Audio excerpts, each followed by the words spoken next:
a proibição da RT e do Sputnik, ela é uma... Nós estamos no carnaval, né? Mas quem rasgou a fantasia foi a Europa. A conversa de liberdade de expressão é uma conversa para boi dormir.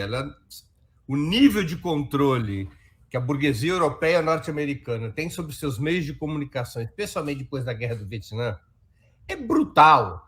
Ou é um controle pelos canais privados, existem já estudos sobre isso, como é que foi o comportamento do New York Times, o comportamento do Washington Post, o comportamento dos principais meios europeus na cobertura de guerras nos últimos 30 anos, desde a primeira guerra do Iraque, o nível de controle que os governos têm através dos proprietários desses veículos de comunicação, através dos seus editores e de uma série de instrumentos. Nos Estados Unidos, foi presa uma jornalista que revelava informações de primeira mão sobre o Iraque. Lembremos que a Judith Miller, que foi autora de um livro muito importante sobre a guerra no Iraque, foi presa porque se recusou a revelar sua fonte, que entregava a ela os movimentos da CIA na Segunda Guerra do Iraque.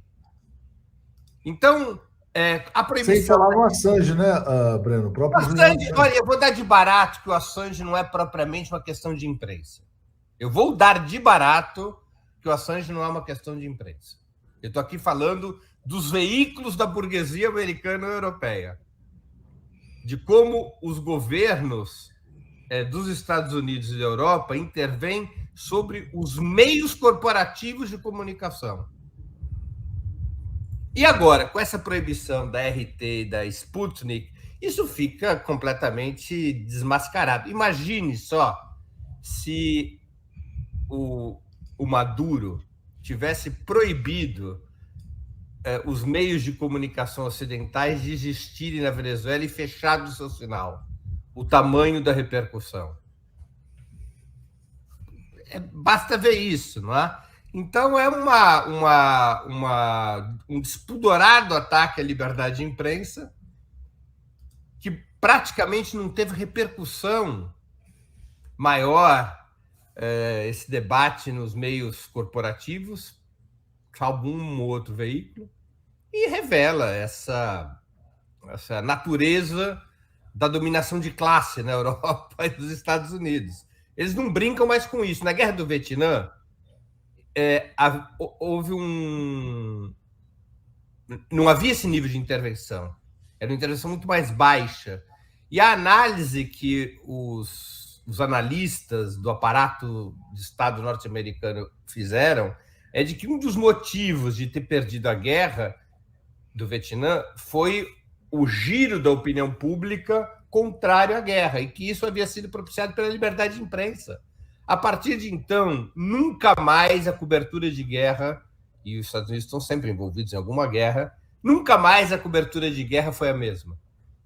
Mas, a bem da verdade, Breno, importante dizer o seguinte: a Rússia é um país capitalista, tá, gente? Não é um país socialista.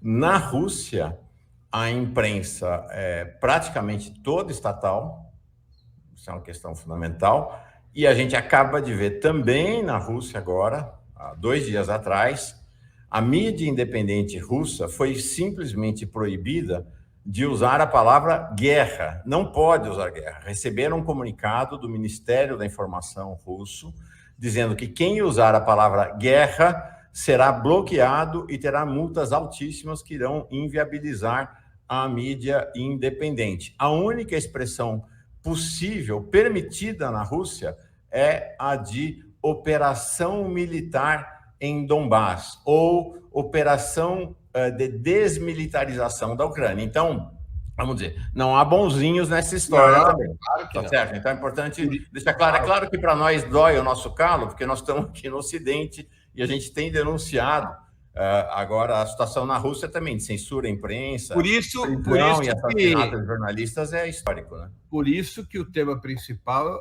dessa questão da RT e da Sputnik na Europa é a hipocrisia, porque os países que criticam o Putin por adotar medidas de censura proíbem veículos de comunicação que contradizem o ponto de vista dos governos europeus e norte-americanos.